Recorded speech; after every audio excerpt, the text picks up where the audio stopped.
Je ne sais pas combien de temps ça nous prendra, mais le personnage principal qu'on va découvrir dans ces cours de Tanakh que je vous donne, et surtout de cette didactique du Tanakh, le personnage va être Hana, qui est la mère de Shmuel.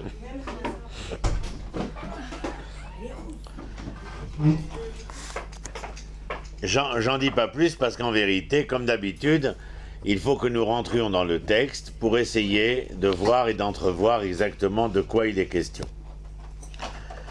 Donc, si vous êtes au début du Sefer Shmuel, chapitre 1, verset 1, on va commencer et essayer de voir ensemble aussi, en utilisant bien entendu ce que vous avez déjà appris dans les mois précédents, puisque nous sommes dans une véritable bâtisse ou édifice d'enseignement, et donc il est évident que je peux aujourd'hui exiger un peu plus de vous qu'il y a 1 mois ou 3 mois.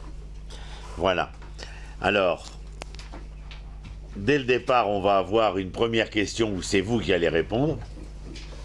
Je lis le premier verset. Vayehi ish echad min haramataim tzofim mi'ar Ephraim ushmo Elkana ben Yerocham ben Elihu ben Tohu ben Souf Ephrati. Pour l'instant, le personnage qu'on nous présente ici, c'est un monsieur qui s'appelle Elkana. Maintenant, le verset, et c'est là que je vous interroge, parce que le livre commence, et il commence d'une manière... Exactement, vous avez prêté attention, et je vous ai dit que de manière générale, c'est ce qui fait toute la différence entre l'étudiant et le non-étudiant. C'est-à-dire que l'étudiant est à même d'avoir poursuivi un cursus qui lui permet d'avoir reçu, dans toutes les matières, quelles qu'elles soient, pas seulement dans le Kodesh, mais d'avoir reçu des clés qui lui permettent d'aborder, de rentrer, de comprendre, d'entendre et de savoir véritablement quel est le sujet et vers quoi ce sujet nous emmène-t-il. Vayi ish echad min haramataim, donc quelqu'un qui habite la ville de Haramataim Tzofim sur les montagnes de Éphraïm. Juste pour vous situer, les montagnes de Éphraïm sont au nord de Jérusalem, Nahon, au nord de Jérusalem, bien trop au nord. On monte vers les montagnes d'Éphraïm, c'est-à-dire que c'est le Shomron aujourd'hui, beaucoup du Shomron, la Samarie d'aujourd'hui. Vayi Shechad. Donc, je ne sais pas ce qui va se passer, je ne veux même pas le savoir, mais il y a quelque chose ici qui m'introduit le sujet.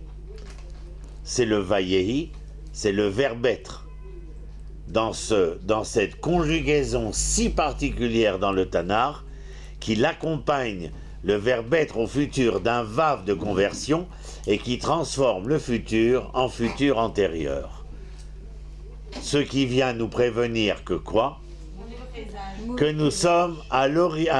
nous sommes aux abords d'un événement qui n'a rien de véritablement réjouissant. Donc, je ne m'arrête pas plus que cela. L'ouverture, Vayehi, le personnage, Elkana, la région où il habite, Éphraïm. C'est-à-dire la tribu à laquelle il appartient, bien entendu, c'est Éphraïm également. Je lis le deuxième verset. Vélo, à lui, Shtenashim, cet homme a 2 épouses. Shem Achat, Chana, Veshem Ashenit, Pnina. Ceux qui n'ont pas de Tanakh, prenez un Tanakh s'il vous plaît, Todarabah, c'est important pour pouvoir suivre le cours. Il y a un Tanakh derrière peut-être là-bas encore? Non, il n'y a pas de Tanakh. On va essayer d'avoir chacune un Tanakh. On va arriver à la fin de l'année, on a l'impression de rabâcher les choses inutilement. Donc, Vélo Shtenashim, lui a 2 épouses. La première s'appelle Chana, la seconde s'appelle Pnina. Vayehi le Pnina Yeladim, ou le Chana en Yeladim.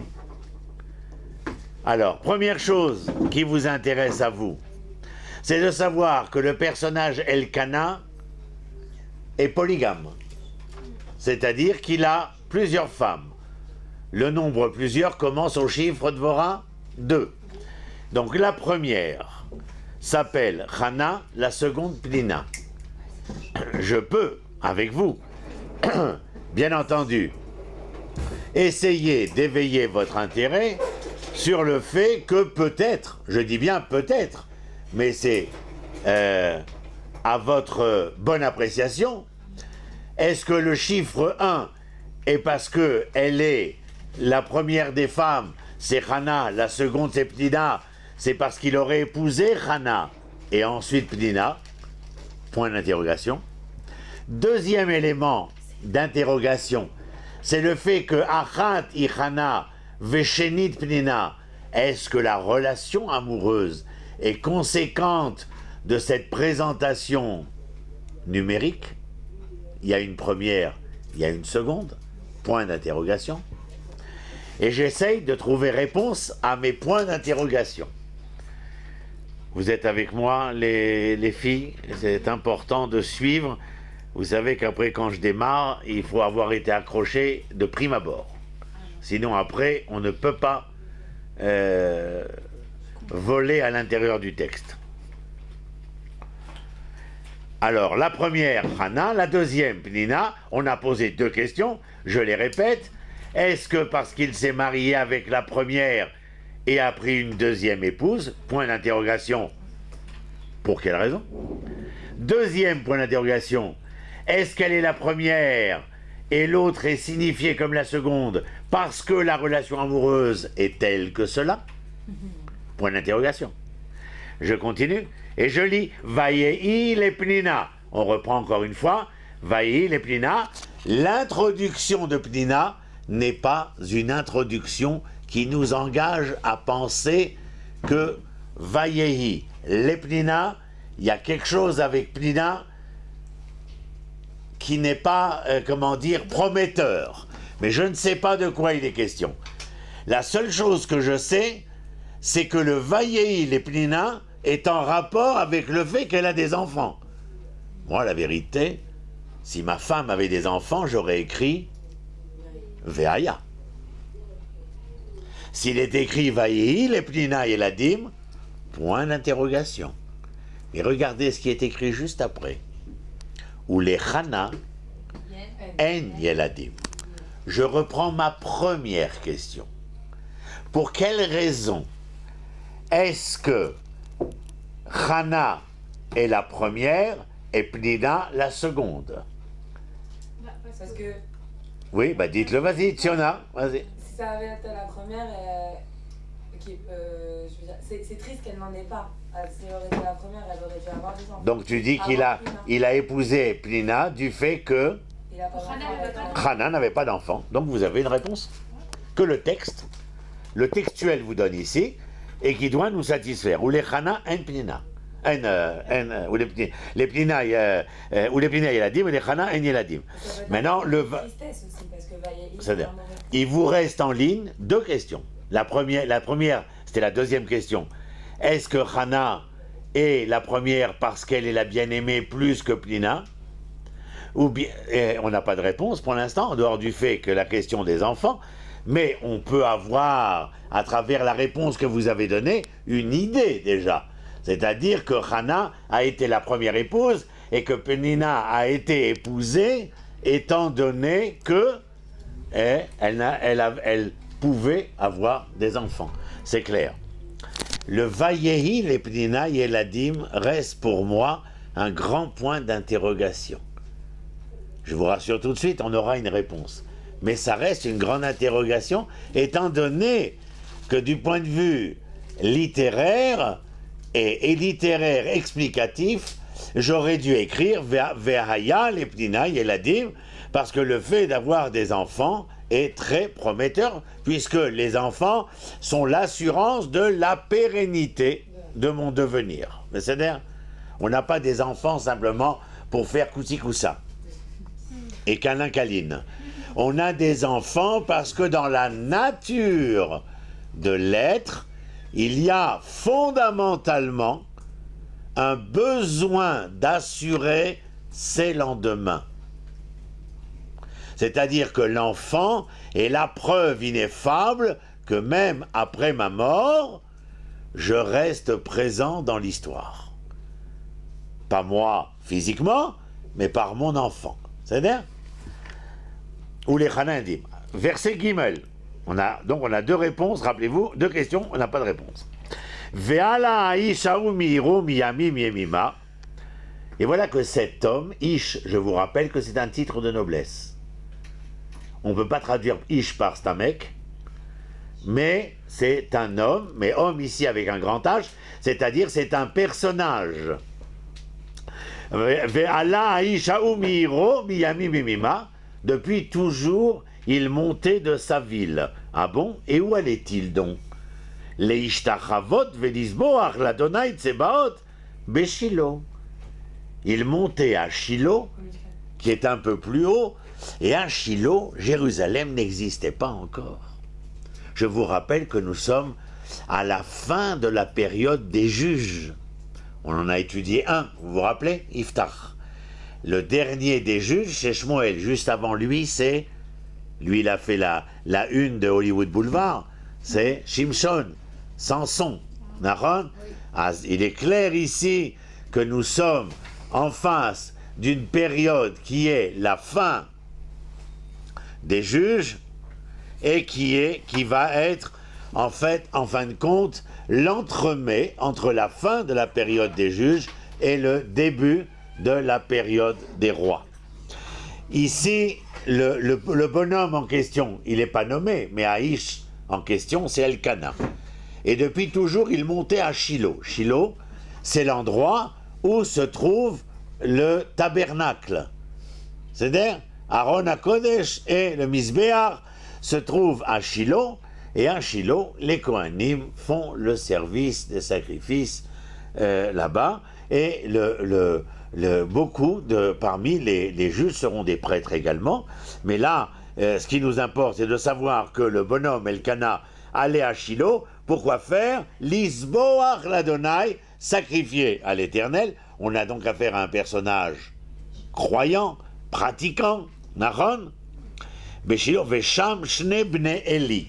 Ah, nous sommes encore à la période du dernier prêtre, bien sûr, qui s'appelle Élie et qui a deux enfants, Chofni et Pinchas, Kohanim l'Adonai. Vous savez d'où vient le mot Cohen, le nom de Cohen?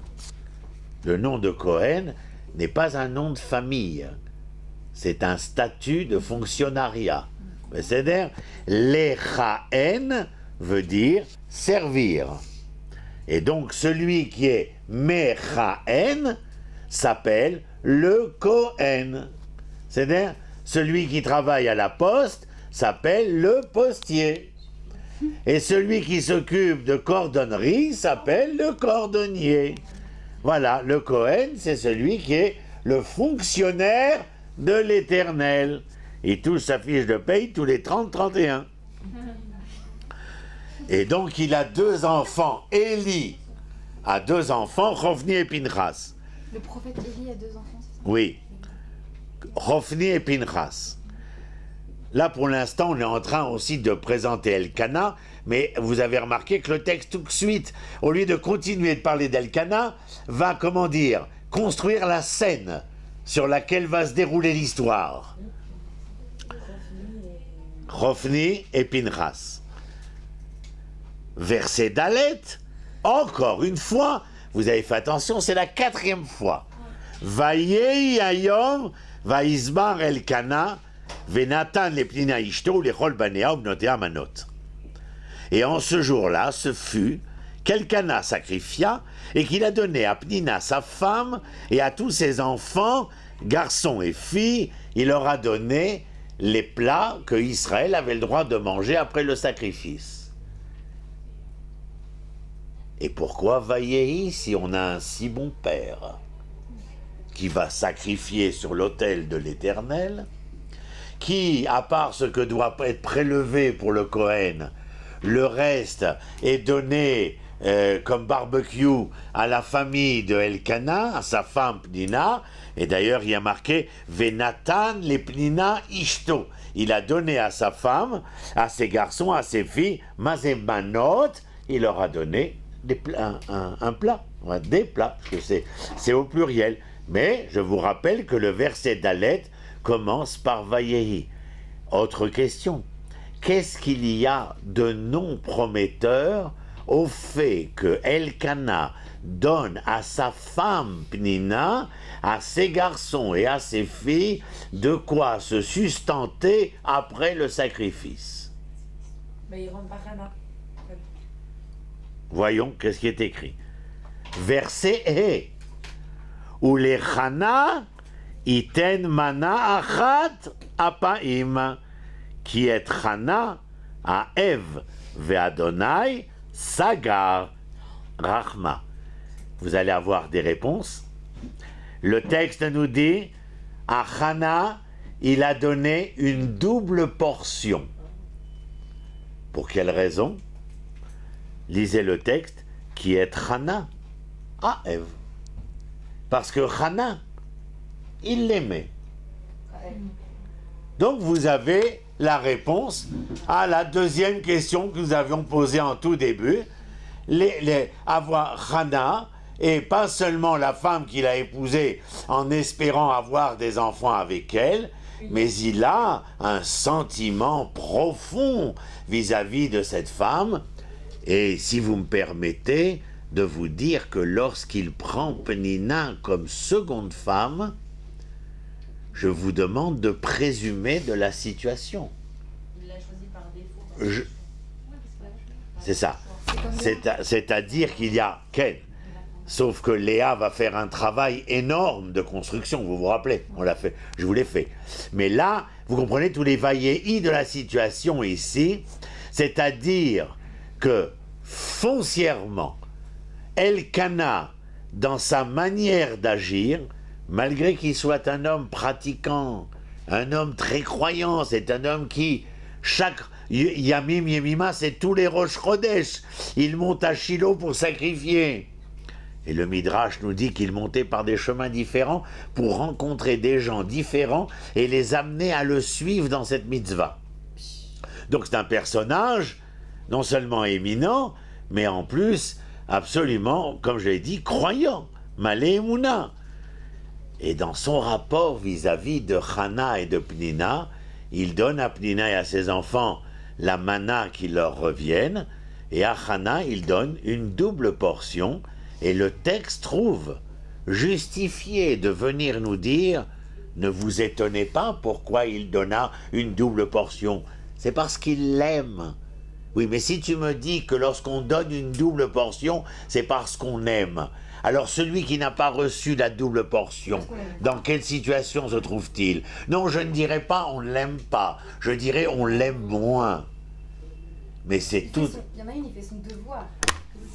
Okay. Alors, avant que je continue, dites-moi, hein, on est allés tous ensemble, j'ai mis ma caméra et mes projecteurs comme d'habitude en marche, et j'ai une caméra 1 sur Pnina et son mouvement au quotidien, et j'ai une caméra 2 sur Hana, et j'essaye d'analyser. Mais c'est-à-dire, on va jouer la lelouch, et on va essayer, avec des feedbacks, etc., de voir véritablement quelle est la situation dans la maison Elkana.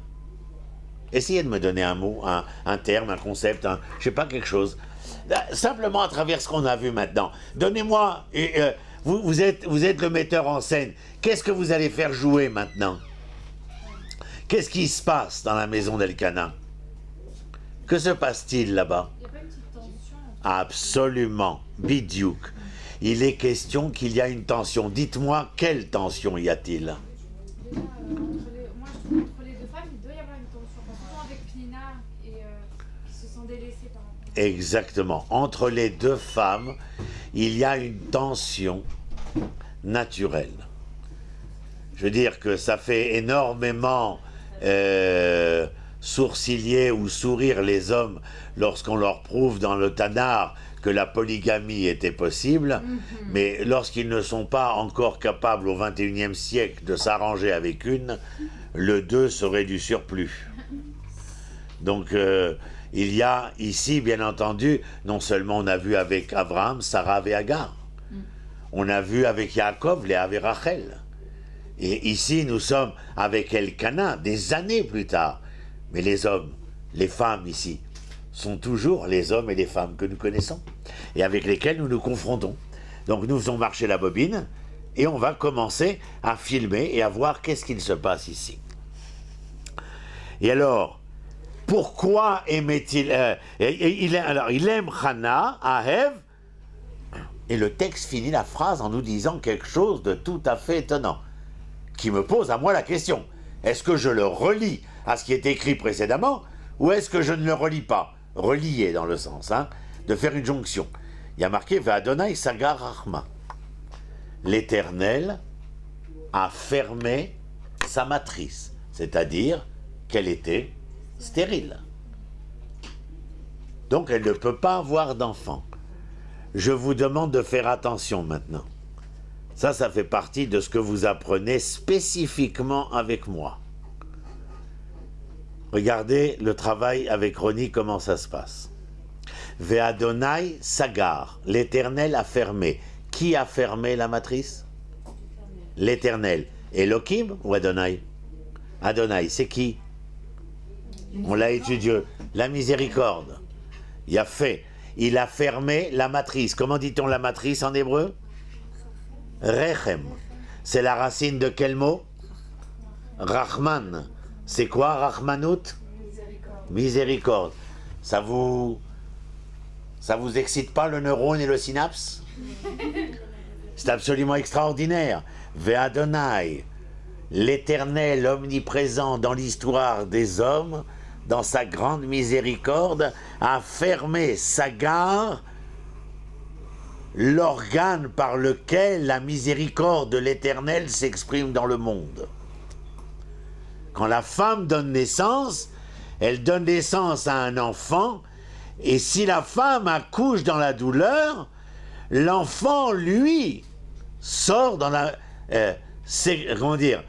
s'expatrie dans la miséricorde. Il sort de la mère.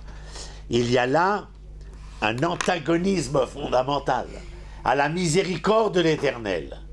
Et à la matrice miséricordieuse, je n'aurais vu qu'un seul verbe. Patach. Ouvre. Or, le verbe employé ici, c'est sagar. C'est antinomique. C'est-à-dire qu'il y a ici une volonté de faire valoir, comme dans toutes les histoires qui nous ont suivis tout au long du texte de Bereshit, pour Sarah, pour Rivka, pour Rachel, qu'avant de pouvoir donner naissance, elles ont été stériles. Et il y avait bien entendu, dans cette volonté inédite, inexpliquée par l'Éternel au tout début, de fermer la matrice de ces femmes et de les empêcher de pouvoir donner naissance, c'est-à-dire de voir de visu la possibilité d'entériner cette pérennité, ce devenir. Parce que le texte dans le Talmud dira que celui qui n'a pas d'enfant est considéré comme mort, pas mort physique. Mort dans le sens où, après moi, il n'y a rien. C'est ça, la douleur. Et c'est ce qui meut les 6 milliards d'êtres humains à la surface du globe, à savoir vouloir donner naissance à. Parce que il existe dans l'ontologie de l'être cette puissance, cette force dynamique, pulsive, qu'après moi, ce n'est pas le déluge. Après moi, c'est la vie. Et celui qui dit après moi le déluge, celui-là rentre dans un pessimisme qui, bien entendu, ne peut pas engendrer de devenir. Mais l'homme, avec un grand H, c'est-à-dire l'homme et la femme, sont par essence de ces êtres qui sont des êtres en devenir, pas seulement pour eux-mêmes, mais à travers ce qu'ils peuvent faire devenir d'eux-mêmes. C'est bien? Vous suivez ou vous avez l'air fatigué, la vérité Non, j'ai compris ton analyse, pourquoi justement tu dis que c'était pas tard. c'était pas logique parce que vous parlez de miséricorde, mais j'ai pas compris après. J'ai dit que l'Éternel et le Rechem ici sont de manière naturelle. La relation, c'est que l'Éternel ouvre le Rechem, c'est la nature. Donc ici, il y a une volonté de l'Éternel de fermer la matrice de Hana, de la même manière que cela a eu lieu pour Sarah, pour Rivka, etc. Dans cette volonté-là, il y avait la volonté de réveiller chez ceux qui subissaient l'événement du refus de se remettre en question, d'essayer de savoir le pourquoi du comment de cette obstruction-là. L'enfant qui ne vient pas, je vais vous donner un secret qui n'est pas un secret, mais qui n'a rien à voir avec mon enseignement, mais avec ce que je faisais aussi du point de vue médical. La plupart, mais c'est un pourcentage énorme, des femmes qui ne pouvaient pas avoir d'enfants et qui sont arrivées en tant que couple à la conclusion qu'il fallait adopter, une fois que l'adoption a été une réalité, elles ont réussi à tomber enceintes. Ok? Donc, ce que je veux dire, c'est que vous comprenez à travers ce que j'explique maintenant, que la fermeture n'est pas une fermeture sans aucune raison. La fermeture est quelque chose qui éveille en toi le fait de te dire « j'aurais dû pouvoir ouvrir la porte et elle reste fermée ». Ta question, pourquoi? Et qu'en irait que lors de l'adoption, il y a quelque chose qui se déclenche, c'est-à-dire, et qui entraîne la possibilité de pouvoir engendrer à ce moment-là. C'est tout à fait étonnant. Il est évident que nombre de nos amis chercheurs se consacrent à ce sujet également. Il n'y a pas de réponse encore aujourd'hui. Simplement, il nous faut, à nous, adultes, prendre en compte cette chose-là et savoir que cela est. Et ne pas toujours penser que c'est, comme diraient nos cousins germains musulmans, mektoub. C'est-à-dire que c'est ainsi et je ne peux rien y faire. Que nenni, mon ami. Tout secret. Mais je ne parle pas, bien sûr, qu'on s'imagine, nous, à notre époque, que la femme de 90 ans, ce qui s'est passé avec Sarah, on n'a pas de preuves encore dans ce domaine-là, concernant les femmes d'aujourd'hui, du 21e siècle. Mais en tout état de cause, vous avez remarqué aujourd'hui combien les possibilités ont été rallongées, puisque des femmes allant jusqu'à 45 ans mettent au monde des enfants tout à fait normaux, etc. Donc, en tout état de cause, c'était juste pour essayer, ça t'a expliqué, Lévana, un peu. Il n'y a pas ici une fermeture, si ce n'est qu'il y a une volonté de t'amener à t'ouvrir. Et quand je dis t'ouvrir en forme possessive, ça veut dire qu'il n'y a pas d'ouverture si ce n'est que toi, tu as été à la rencontre de ta propre ouverture. N'allez pas demander à votre corps de faire ce que vous êtes incapable de lui accorder. C'est un peu compliqué, c'est ironique, mais l'homme est chané. Mais c'est clair ce que je veux dire. Ne demandez pas à votre corps de vous offrir ce que vous n'accordez pas à votre corps. C'est très important. Je continue. Donc il a donné une double part parce qu'il aime. Et alors, vous pouvez dire, bien entendu, il l'aime comment? Dites-moi quel est l'amour d'Elkana qui peut s'entendre ici.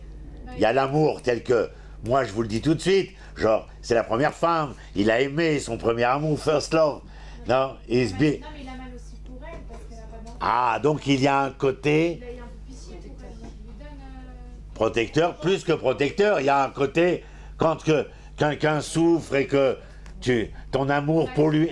Compatissant, c'est ça, tu comprends? Il y a une miséricorde aussi, particulière de Elkana. Et alors, vous êtes en train de... Vous arrivez à faire en même temps que moi.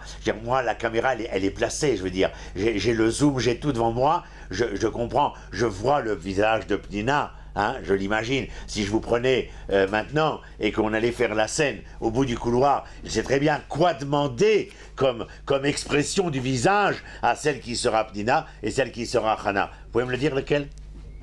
De Pnina? le visage de Pnina? On regarderait avec un coin de l'œil comme ça, genre, bon, j'ai remarqué que. Bon, moi, Mais moi, j'ai des si enfants. t'as ta tâche, Quel est l'adjectif qu'on pourrait à ce moment-là mettre si on avait à diriger cette actrice, on lui demanderait d'exprimer quoi? Quel adjectif on lui demanderait d'exprimer? Par rapport à qui? À Hana ou à... Non, elle, Pnina. Moi, j'ai besoin de savoir. J'ai besoin de faire un zoom sur le visage de Pnina. Je suis obligé de lui dire, il faut que tu exprimes... Elle est envieuse de Hana. Non, pas pour l'instant. Elle est accomplie en tant que mère, mais pas en tant que femme. Et l'autre, elle est accomplie en tant que femme, mais pas en tant que mère. Et vous trouvez pas qu'elle aurait... Enfin, je vous donne mon avis, bien entendu. Vous trouvez pas que ce qu'on lui demanderait d'exprimer, c'est la satisfaction? Qu'elle fasse croire Elle est femme. Elle est mère. Je veux dire, quel regard... Qu'est-ce que tu dis? Non, elle est l'officielle, elle est mariée, c'est double mariage. Elle est femme et mère dans ce cas-là, tu comprends? Mais maintenant, regardez, vous reculez un peu le zoom et vous prenez en même temps Pnina et vous prenez Hana. Pnina, on l'a dit, celle qui est suffisante, on dirait. Oui. Suffisante. Parce qu'elle est mère et les femmes. Mais quel regard vous lui mettriez alors que sur le plan, je prends Pnina et Hana? Quel regard, quand son visage s'est tourné vers Hana, quel est son regard? Autant. Non, pas autant. J'aurais pas dit autant.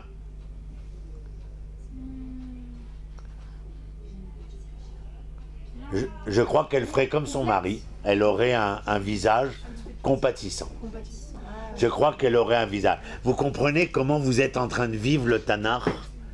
C'est pas chaud de la folie douce.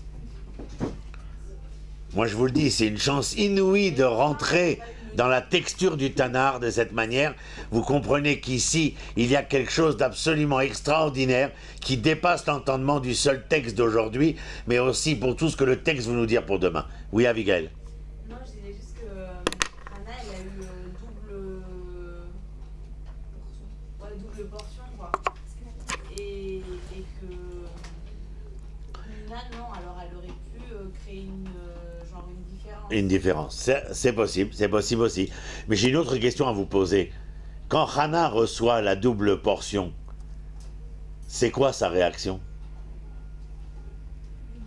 Essayez de vivre, essayez de rentrer dans le texte. Elle est triste en fait parce qu'elle sait qu'elle a la double portion, parce que c'est de la C'est de la pitié, elle prend ça pour Non, la bah, moi pitié. je l'aurais pas pris comme ça. Non, ça fait un peu. Elle remercie aussi tant que. Non, moi je me dirais que quelque part il me laisse quand même un. Elle s'en rend compte de On mange ça. pas sur mes plats. Moi, je trouve que ça éveille la douleur, parce que ça rappelle qu'on n'a pas d'enfant.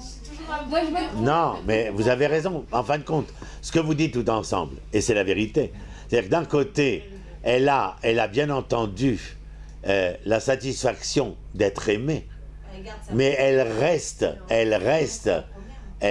dans le dépit de ne pas avoir pu concrétiser cet amour. Rappelez-vous, quand Rachel arrive après que Léa ait construit Yaakov dans son amour, avec elle, à travers le nom des enfants qu'elle donne, Rachel vient voir Yaakov et lui dit une phrase toute simple et très compliquée. Donne-moi un enfant, sinon je meurs. Je veux dire, plus belle phrase, hein, c'est à déclamer d'une manière dramatique. Vous imaginez là, à propos de la scène, et donne-moi un enfant, sinon je me meurs. Et Yaakov de répondre, et est-ce que moi je serai dans les papiers de l'Éternel pour vous répondre, mamie, de quoi sera-t-il possible dans ces lendemains que vous attendez? Stam, c'est sorti comme ça, quoi, je veux dire, c'est pas réfléchi.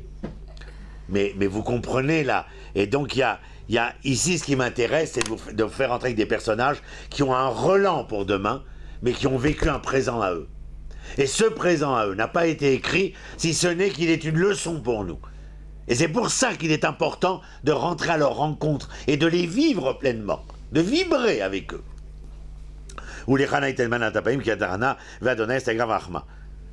Veki Asata Tsarata Vegam Kaaz Beavur Ima qui Sagar Adonai Beadrachma. Verset très compliqué. Regardez-le, je vous traduis au fur et à mesure. C'est-à-dire, je cherche les mots pour vous traduire de la manière la plus facile qui soit. Vekiasata tsarata gam kaas. Kiasata, vous entendez le mot kaas dedans. C'est-à-dire que Hana a bien reçu la double portion, mais c'est une femme qui en son fort intérieur bout. C'est-à-dire qu'elle souffre à l'intérieur et sa souffrance, Vekiasata tsarata,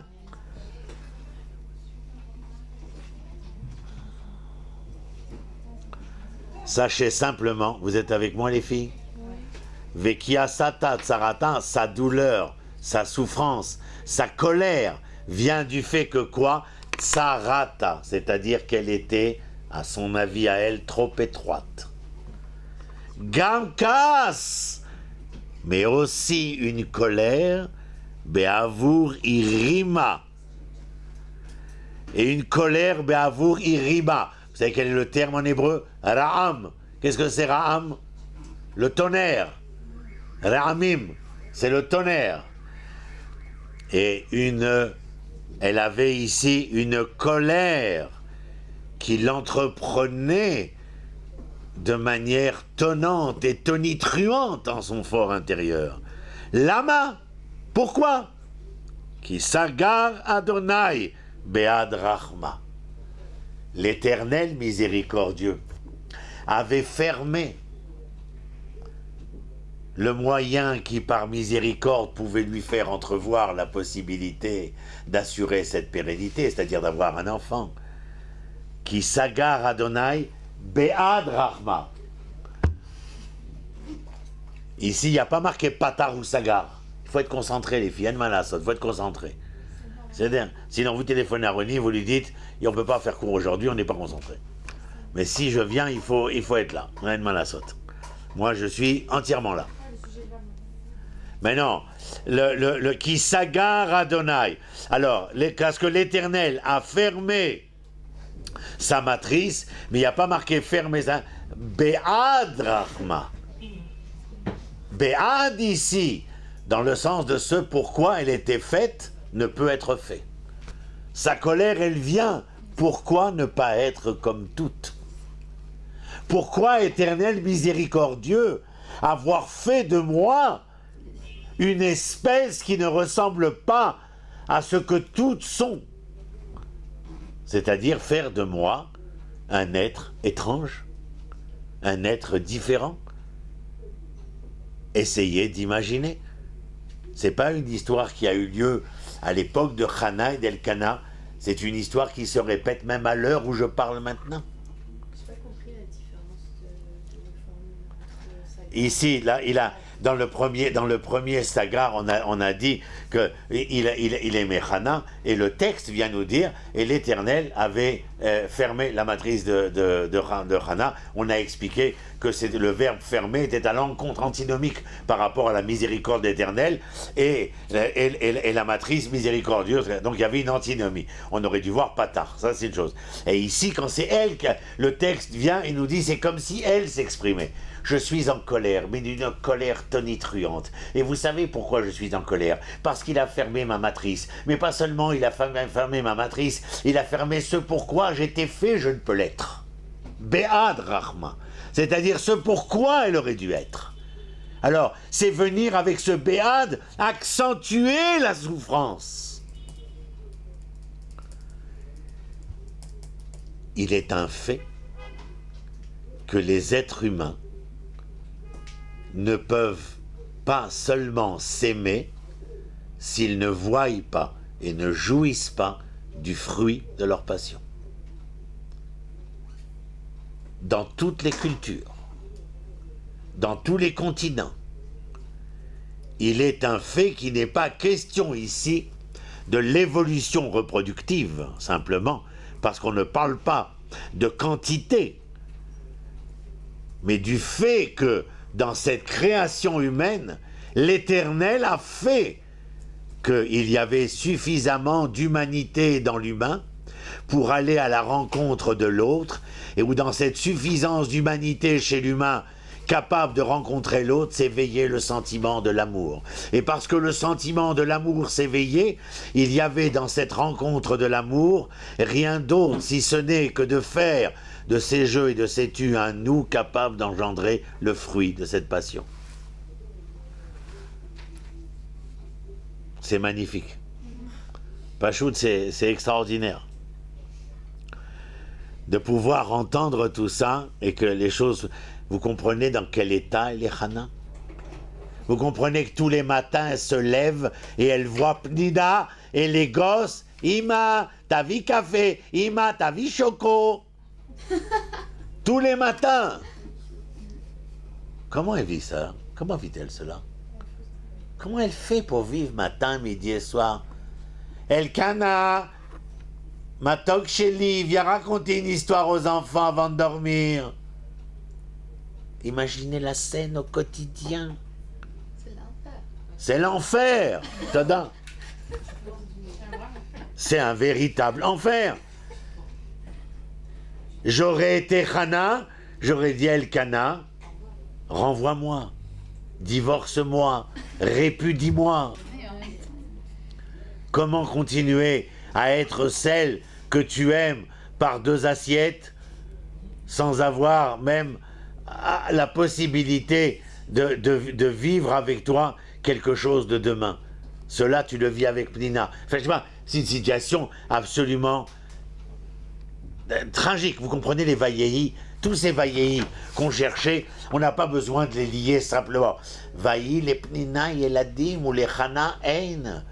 Vous croyez que, je vais vous dire plus moi, même Pnina, lorsqu'elle a ses enfants, et qu'elle est la femme d'Elkana, vous l'avez signalé tout à l'heure, Elkana a donné 2 portions. Il y a un double de quelque chose ici. Et ce double de quelque chose, vous pensez qu'il est passé à l'as chez Pnina? Non. Non, vous êtes trop intelligente. On ne peut rien vous cacher. Vous êtes subtile, intuitive, logique. Et on n'a pas besoin de faire un dessin à Pnina pour comprendre que peut-être cette première sans enfant qui reçoit le double, c'est qu'il y a quelque chose entre eux qu'il n'y a pas entre nous.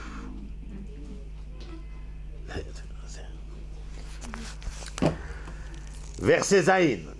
Vechen yaaseh shana beshana. Chaque année, il faisait la même chose. Midé alota bebet Adonai, lorsqu'il allait à la maison de l'Éternel. Ken tachisena vatifke velotochal. Aïe, aïe, aïe. Ken tachisena vatifke velotochal. Chaque année, Elkana prenait sa famille, allait à Shiloh.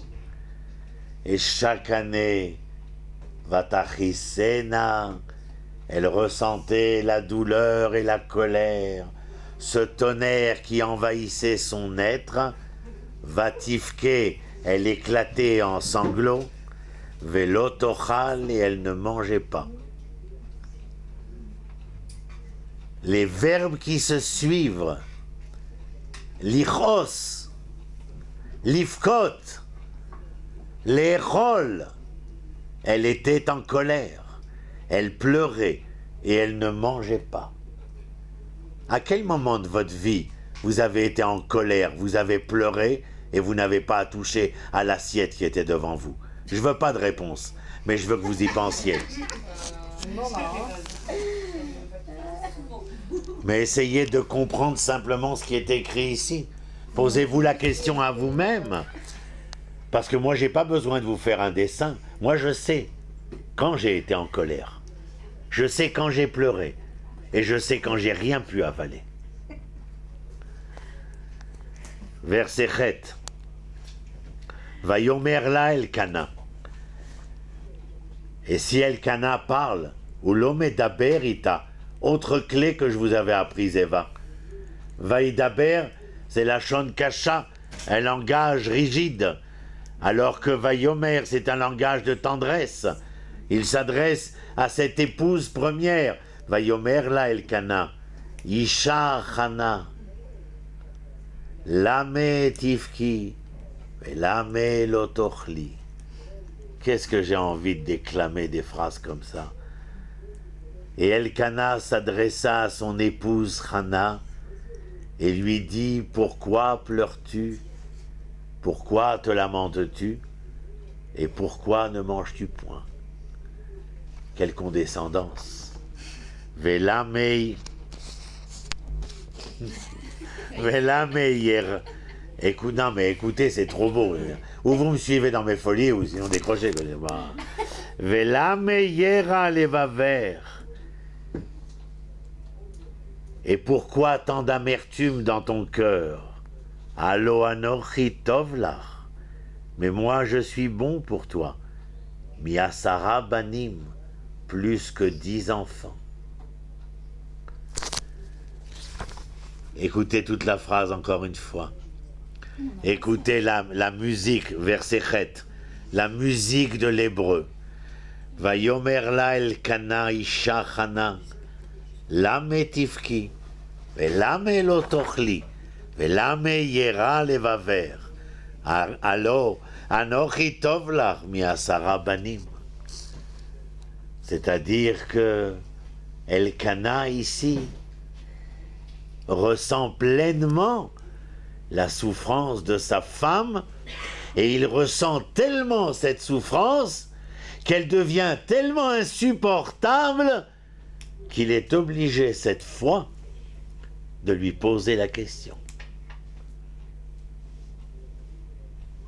Le résumé de cette phrase, avant de vous interroger. Est-ce que l'amour est insuffisant, Hana? Est-ce que l'amour a besoin d'enfants? Est-ce que moi, Hana, je ne te donne pas assez d'amour et de preuves d'amour pour te suffire de notre amour? Allez-y, répondez. Ben oui, il faut vous bouger. Hein. C'est bizarre qu'il lui pose cette question parce qu'il se rend compte qu'elle souffre, donc il connaît la réponse avant de poser la question. Il lui suffit pas. Alors, qu'est-ce qu'il veut faire en posant une telle question? Que cherche-t-il? Avoir la confirmation qu'elle l'aime. Communiquer avec elle, Nahon. Quoi faire d'autre? Avoir la confirmation que c'est le sentiment il est partagé. Mais il essaye de lui donner une leçon en même temps ici. Il lui dit quelque chose qui est explicatif. Et la question, je vous l'ai posée à vous. Tu entends, Abigail? C'est dans 3 semaines, les vacances. Et... Sois heureuse de ce que tu as. Oui, mais la question, elle est encore plus probante que celle-là. La question, je vous la pose à vous. Parce que c'est dans votre histoire, dans notre histoire.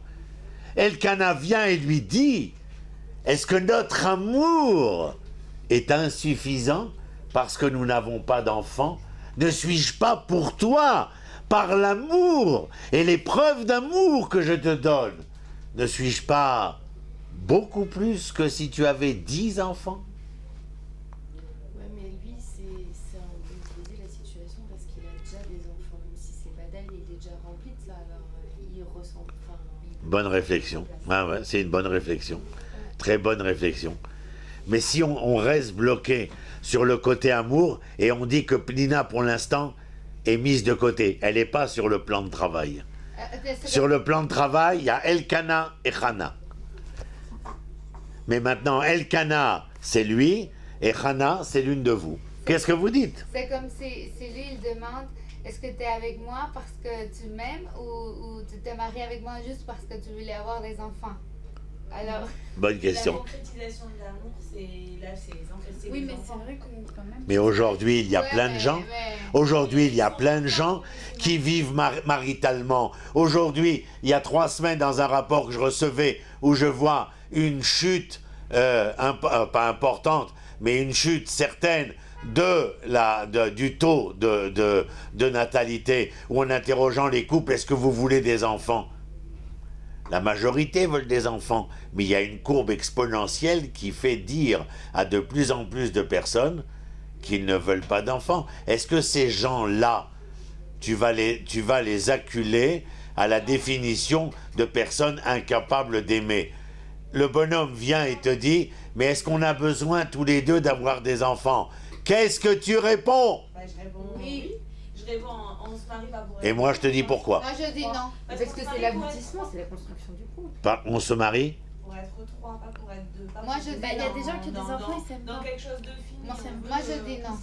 Parce qu'il y a des gens qui sont mariés avec plein d'enfants, ils haïssent.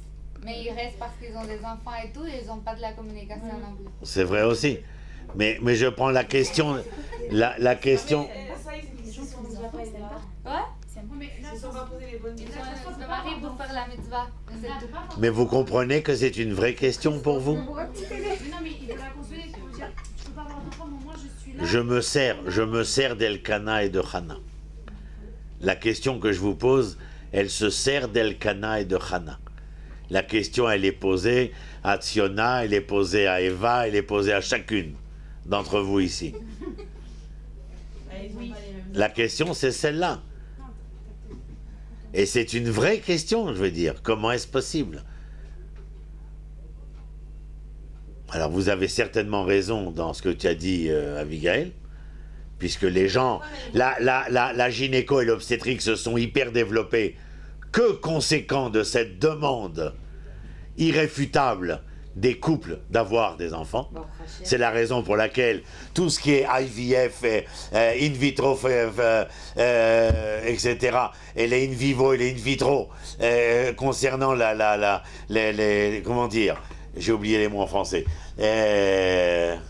Oh, zut, stop. Le plasma. Oui, fécondation, voilà. Fécondation, c'est vraiment, on voit qu'il y a, et c'est la raison d'ailleurs du développement de la gynéco-obstétrique, c'est clair. Mais en tout état de cause, en dehors de toutes ces phénoménologies-là, il y a une question, une parole d'Elkana vis-à-vis de Hana qui reste, on ne va pas trouver la réponse nous, parce que c'est une réponse qui concerne intimement chacun de nous, mais une question qui est posée à l'humain ici, dans la manière qu'a Elkana de s'adresser à Hana. Et c'est une question qui nous est posée à tous. Ça colle? Est-ce que c'est pas que la femme, elle voit plus l'avenir et que l'homme, là, il lui pose la question sur son... Probablement. Probablement. Je pourrais même pas venir et contredire ce que tu dis, parce que je pense, moi aussi, qu'il y a une capacité féminine dans l'entrevoiement du devenir plus importante, plus probante chez elle que chez lui. Mais aussi dans l'époque, la vision du femme qui ne pouvait pas avoir des enfants, c'était comme une malédiction quand même, parce que c'était comme...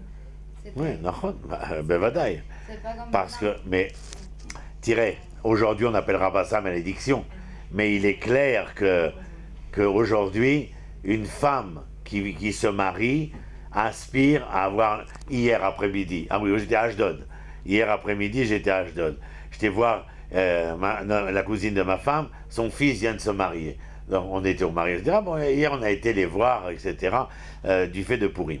Et la mère de la mariée, elle me dit, ah, faites-lui une bracha. Je dis, pourquoi faire? Alors elle me dit, eh ben, tu comprends?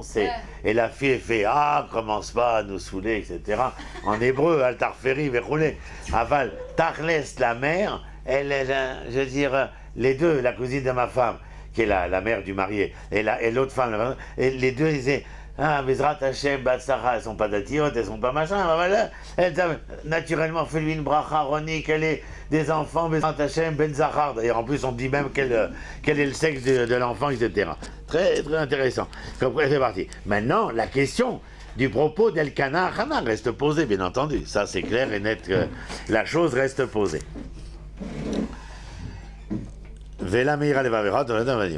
Verset tête, Vatakom Hana, Achare Ochla Beshilo, Vachare Chateau.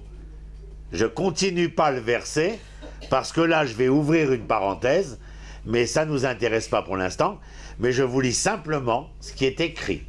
Je vous rappelle, verset Chet, elle est en colère, elle pleure, elle ne mange pas. Verset tête, Elkana vient et lui dit, oh, verset Zain, c'était elle mange pas. Verset Chet, Elkana vient et essaye de la consoler en lui disant son amour. Verset tête, ce que je viens de vous lire, tout à fait étonnant, Vatakom Chana, et Chana se leva, Achare Ochla Beshilo, Ve'achare Chateau, après avoir mangé et bu. Pouvez-vous me dire, que s'est-il passé? Elle a décidé de prendre le taureau par les cornes. Elle a décidé de ça, elle a... Donc elle a mangé et elle a bu. Ouais, elle a décidé que... Si elle a mangé et elle a bu, je vais en arrière dans les verbes, c'est qu'elle a arrêté de pleurer. Et si elle a arrêté de pleurer, c'est qu'à un moment, elle a arrêté d'être en colère. Comment? Pourquoi? Qu'est-ce qui s'est passé?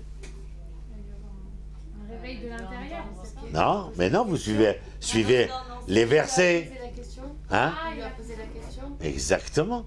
Le verset Chet. Et elle a pris Elkana est venu, et quand l'homme que tu aimes, avec qui tu voudrais avoir une suite, vient te déclarer son amour impétueux, il y a un moment où ta colère, elle s'apaise, et où tes larmes se sèchent, parce qu'à travers les quelques perles de ta neshama, il peut s'accrocher un sourire à ton visage, parce qu'il est venu te déclarer à haute et intelligible voix, au milieu de tout le monde, qu'il t'aimait. Et qu'il ne considérait pas, lui, en tout cas, que le fait de ne pas avoir d'enfant avec toi entamait son amour pour toi. Voilà, reliez les versets, parce qu'il y a une suite. En conséquence de quoi il est écrit, elle s'est levée après avoir mangé et bu.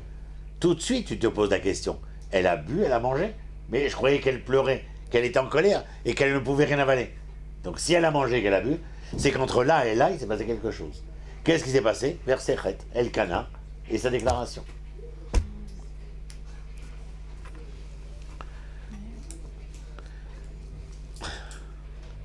Je vous rappelle, parce que des fois, pendant l'année, j'ai besoin de le rappeler, que l'étude du Tanakh est à la source et à l'origine du tout. Je sais que concrètement, dans votre foyer demain matin, vous chercherez à savoir qu'est-ce qui est permis, qu'est-ce qui est interdit, mais ce sera essayer de donner une réponse vindicative au maintenant, mais la Torah, ce n'est pas seulement comment faire. La Torah, c'est aussi, si ce n'est avant tout, comment être. Et la Gemara n'est pas divisée entre Halacha et Agada par hasard, parce que si la Halacha, c'est comment faire, et la Agada, comment penser, les deux sont sur la même page, parce qu'il est impossible de faire sans penser, mais il n'est pas moins impossible de penser sans faire. Rappelez-vous ces choses-là. Parce qu'on ne se verra pas tous les jours après cette année. Mais il y a des choses qu'il faudra que vous vous rappeliez. Et j'en ai rien à foutre d'anter vos journées ou vos soirées, qu'est-ce qu'il a d'ironie, pourquoi on n'a pas fait comme... Parce que c'est votre devenir dont il est question, pas le mien. Le mien, il est déjà bien entamé. Mais votre devenir à vous, votre commencement à vous.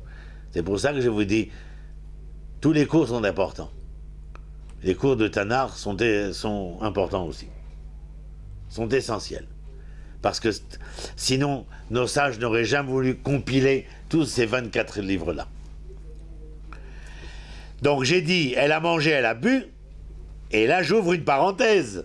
Ve'eli Kohen Yoshev ala kissé à la mezuzah ta'echal Adonai. Rien à voir avec la choucroute.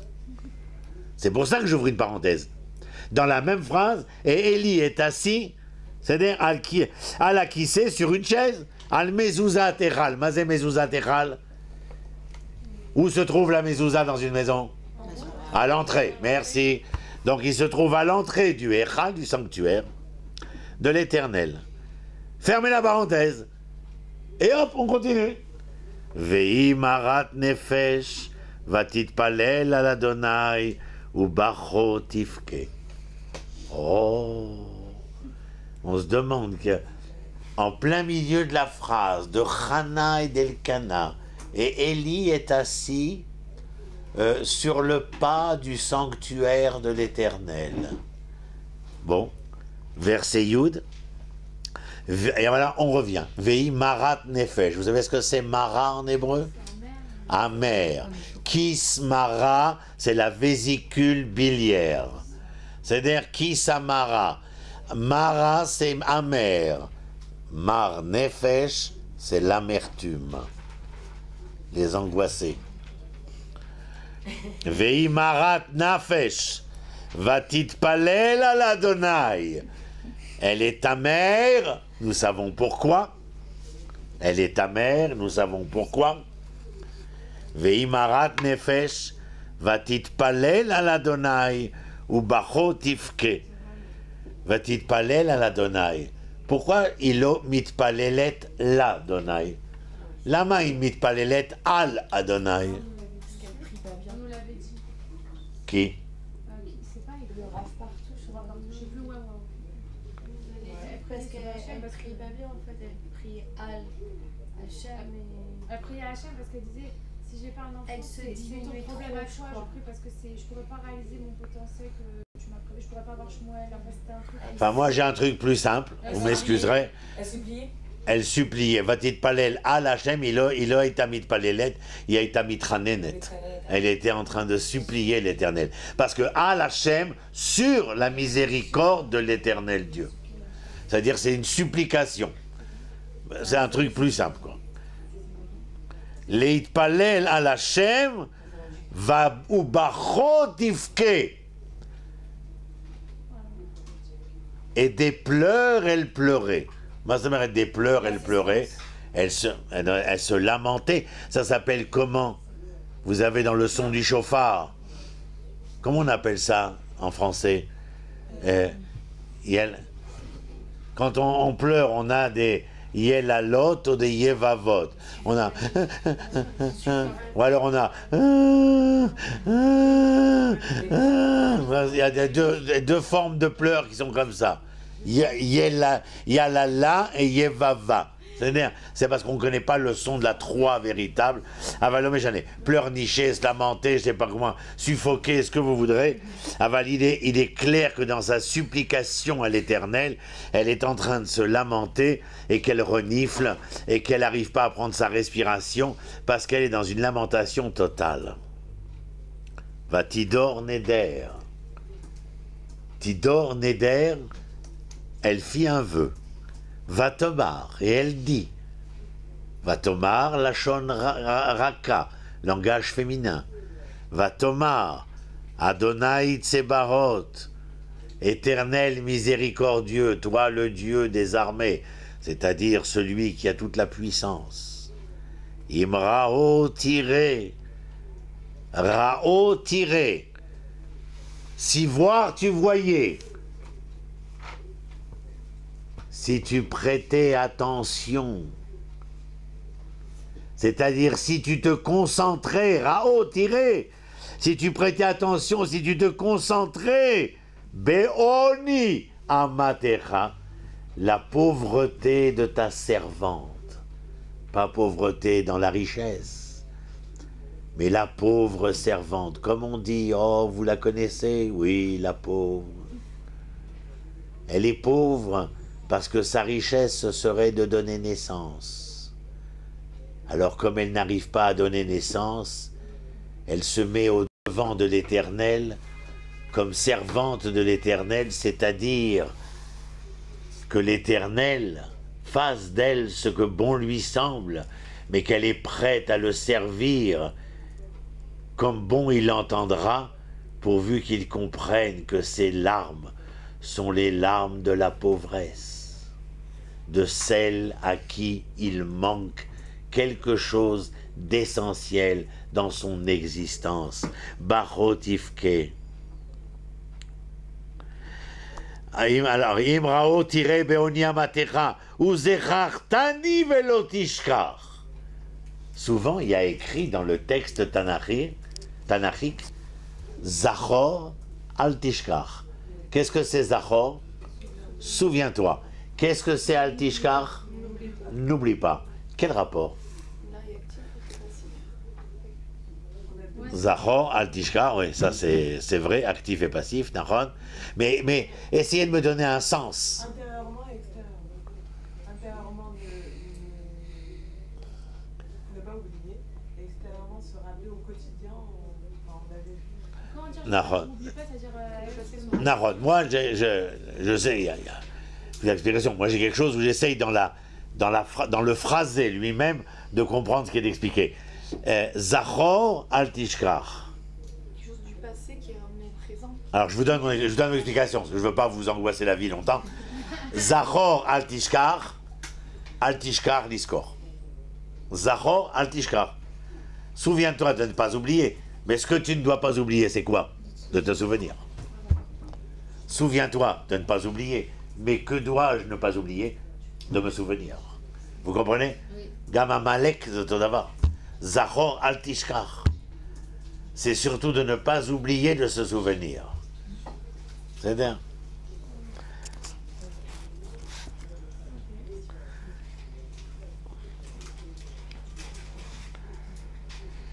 Velo tishkar et amatecha, otpam, que tu n'oublies pas, souviens-toi, n'oublie pas ta servante. Venatata le amatecha zera anashim, et tu donneras à ta servante zera anashim, ça veut dire une semence de personnes, c'est-à-dire une descendance. Ou natativ ladonai, ou netati oto ladonai. Qu'est-ce qu'elle fait vœu ici? Que si j'avais un enfant, elle le mettrait au service de l'Éternel. Kol yemei chayav, toute sa vie. Umora lo ya'ale al rosho, et aucun joug ne pèserait sur sa tête. Ça veut dire quoi? Aucun joug ne pèserait sur sa tête. Ça veut dire qu'il ne sera le serviteur de personne, si ce n'est que de toi. Le joug, c'est ce qu'on met sur la tête de l'animal. C'est-à-dire, c'est un joug, ça s'appelle. C'est rien du tout, restez assise.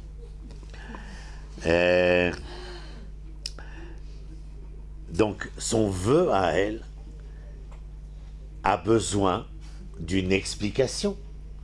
Cette femme aime son mari. Cette femme souffre de ne pouvoir donner naissance. Et lorsqu'elle va à Shiloh, devant le Echal Hashem, pour supplier l'Éternel, dans une lamentation à déchirer le cœur de qui l'entendrait, elle dit, je te fais un vœu éternel. Si tu me donnes un enfant, je te le consacre. Expliquez-moi.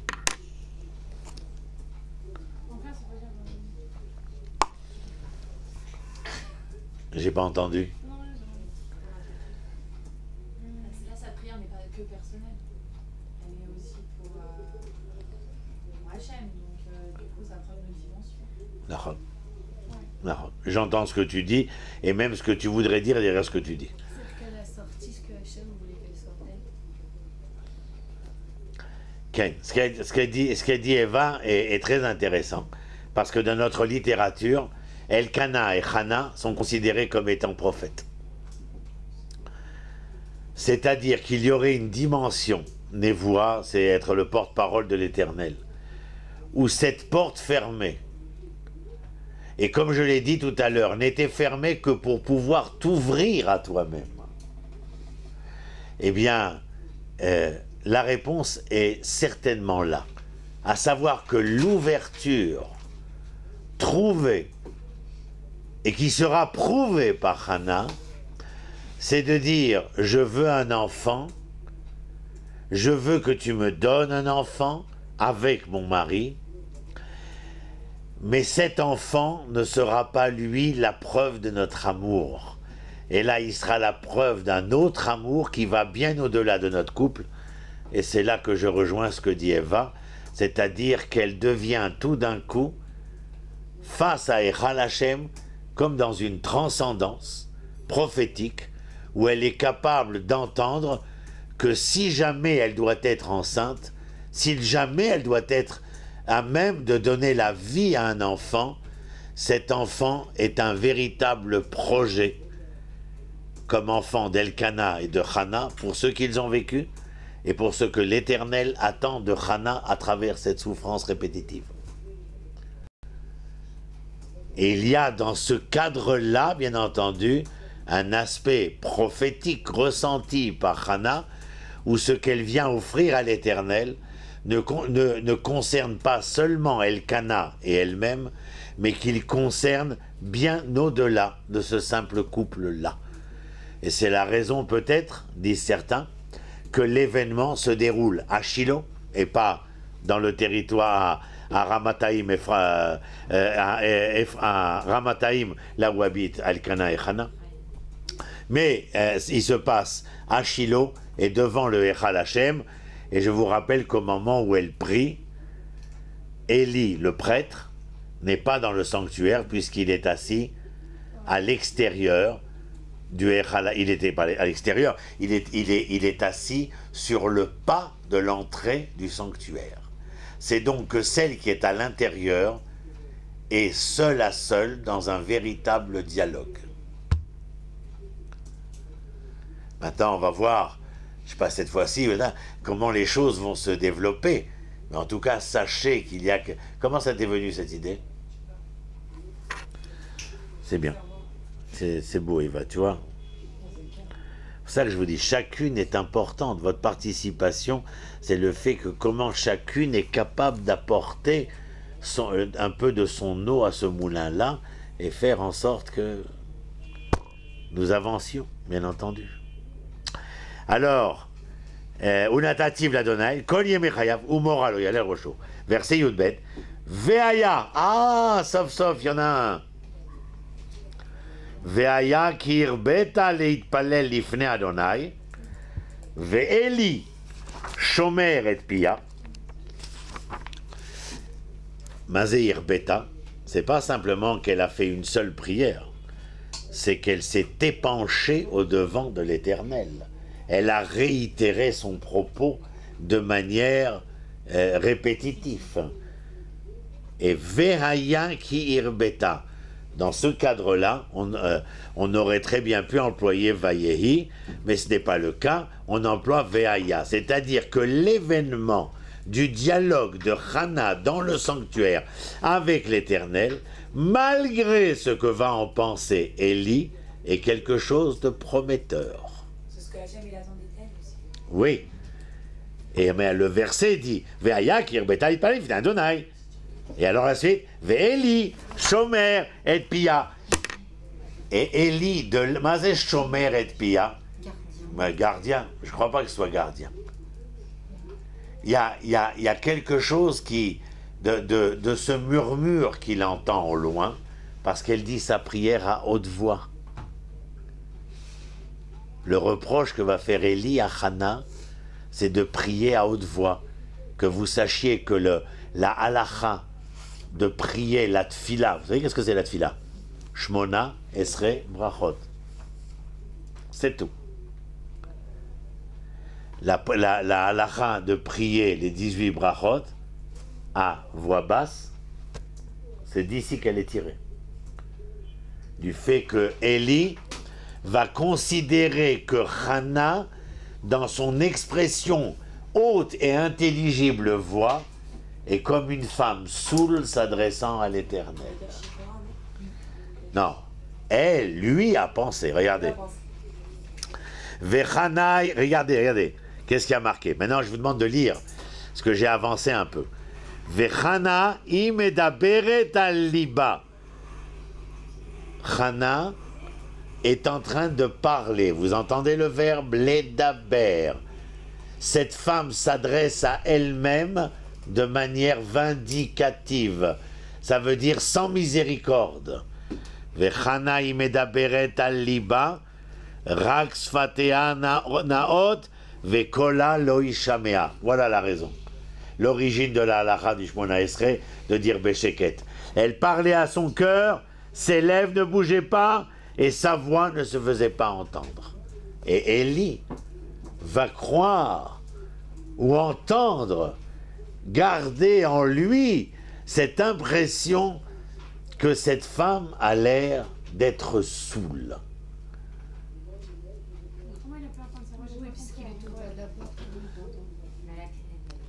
Alors, qu'on dirait que le verbe chomer ici est plus...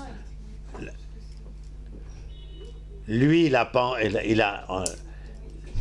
elle est comme ça. Savoir si Hana était en train de commencer à prier dans son début de dialogue d'une manière qui interpellait l'Éternel, puisque Barotifke, elle était en lamentation parce qu'elle suppliait l'Éternel, et qu'ensuite Vechana Imeda Beret Aliba, c'est comme s'il y avait presque un deuxième temps.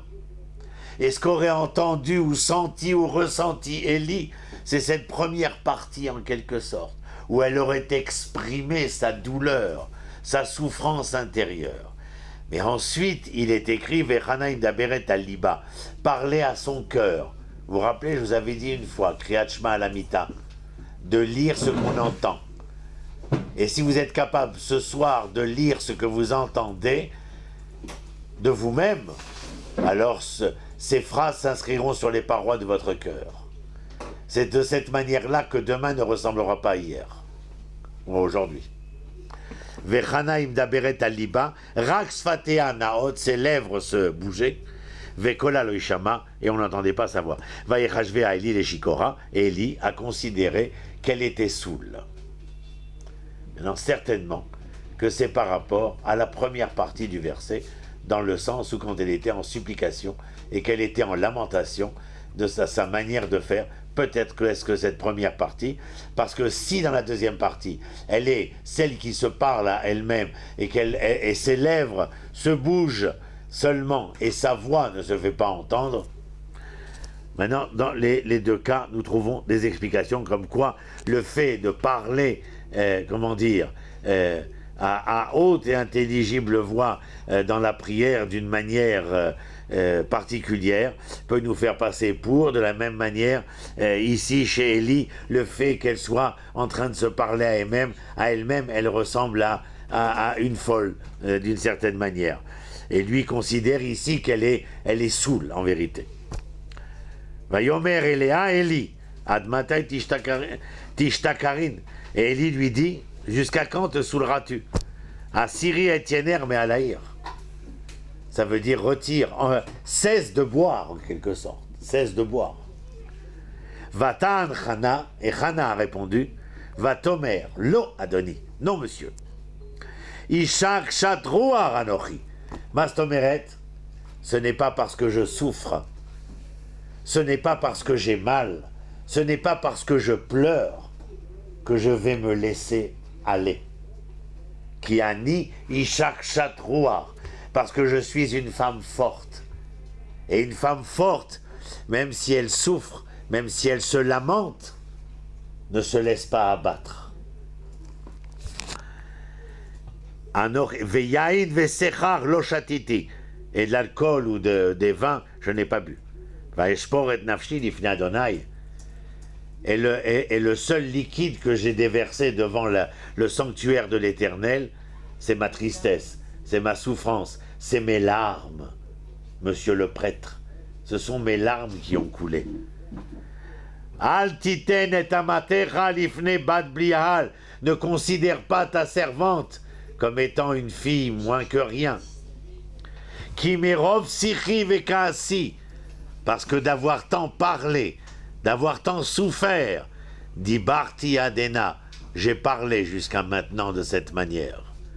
Vaya'an Eli, et Eli lui répondit, Vayomer lechi le shalom, va en paix, Ve'Elohé Israël, et le Dieu d'Israël, iten et chez la terre, et le Dieu d'Israël te donnera ta requête, Asher sha'alt mi'imo, celle que tu as demandée à l'Éternel. Vatomer timtsa shifratecha chen benecha, vateler haisha le darka. Elle lui a répondu que je trouve grâce à tes yeux. Et vateler haisha le darka. Et Chana se mit en marche. Vatochal, et elle mangea une nouvelle fois. Upanea lo ayula od, et son visage n'était plus comme avant. Il était serein. Vayashkimu baboker, vayishtachavu lifnei Adonai. Ils se sont levés au matin, se sont prosternés devant l'Éternel. Vayashuvu vayavou el beta aramata. Ils sont rentrés dans la ville de Arama, dans leur maison. Vayeda Elkana et Chana ishto. Et Elkana et Chana eurent des relations dans cette nuit suivante, Vaïskera Adonai, et l'Éternel se souvint de Hannah. Une histoire d'homme, une histoire de femme, une histoire d'amour, une histoire de couple. L'histoire d'une femme et d'un homme qui vont bien au-delà du couple. La rencontre avec Echal Hashem répétitive n'est pas là par hasard. Le prêtre ne se trouve pas comme témoin par hasard ici aussi. L'ensemble de ce que nous venons de voir est en tout cas explicite concernant tous les sujets que nous avons abordés, mais en fin de compte, elle a su parler à son cœur, aller à la rencontre de sa porte qui s'était fermée, elle a su aller et s'ouvrir à elle-même. Parler à son cœur, c'est s'ouvrir à soi-même, et en s'ouvrant à elle-même, elle a découvert ce pourquoi elle était femme de Elkana, ce pourquoi elle était femme Bichlal, et dans cette découverte, dans cette ouverture à elle-même, elle est capable de sentir, bien évidemment, que cet enfant qui est à même de venir ne sera pas le devenir simplement de Hannah et d'Elkana, mais qui sera le devenir d'Israël. Je vous dévoile son nom, il s'appellera Shmuel. Voilà. J'ai fini un peu plus tôt. Vous avez des questions? Ne vous précipitez pas.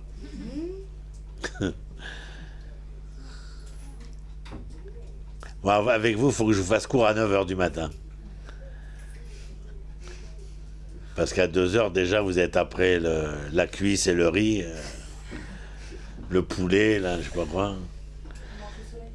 Aval, j'espère que même dans cette situation-là, vous appréciez les choses telles qu'elles vous sont données, parce que véritablement, j'y mets tout mon cœur. Et je peux vous dire que quand je sors d'ici, je suis un peu fatigué. Mais il y a trop de belles choses qu'on a entendues et qui ne sont pas simplement une connaissance biblique, historique, ou historiosophique simplement. Et ce sont des leçons de vie fondamentales, foncières, qui nous accompagnent. Et je crois que demain, lorsque vous serez femme, que vous serez mère, eh bien ces histoires-là vont continuer de vous accompagner avec votre mari, avec vos enfants, et toute la richesse, vous rappellerez qu'elle vient là, de là, et vous aurez une petite pensée pour le vieux fou. Non.